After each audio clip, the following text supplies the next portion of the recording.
СДСМ и Сорос продолжуваат да ја лажат јавноста, но тоа не им поминува. Народот не дозволува да биде излажан и потценет. Последната лага од кујната на СДСМ и Сорос, која јавноста може да ја види, е наводната независна пратеничка група во Собранието. За каква независна пратеничка група во Собранието се работи, кога во неа се Ивана Туфекчиќ, Павле Богоевски и Стево Пендаровски, послушници на аболицираниот криминалец Зоран Заев. До кога ќе го потценувате сопствениот народ?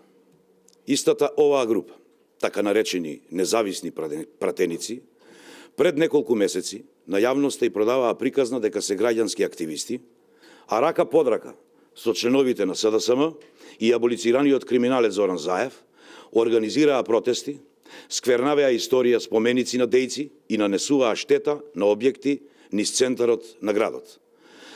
За каков независен пратеник се смета Ивана Туфекчиќ, која уплати 118.000 денари во касата на СДСМ, предводена од аболицираниот криминалец Зоран Заев.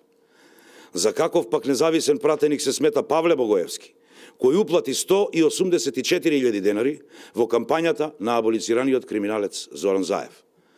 За каков независен пратеник се смета Стево Пендаровски, кој беше носител поставен на листата од аболицираниот криминалец Зоран Заев, а патем пред неколку години тој беше и партиски кандидат на СДСМ за председател на државата.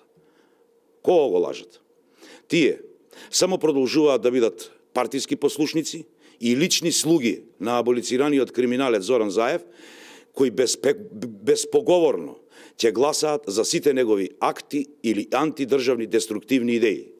Тие, независно, не можат да отидат од една до друга локација, а не пак да бидат независни пратеници. Овие лаги на СДСМ и на Сорос се веќе прочитани. Обидите истите ликови предпладне да ги прикажат како загрижени активисти, а попладне да ги користат како партиски потрчковци, граѓаните ги видоа и затоа им го испорачаа 10-тиот изборен пораз поред. Разобличени се. Ви благодарам.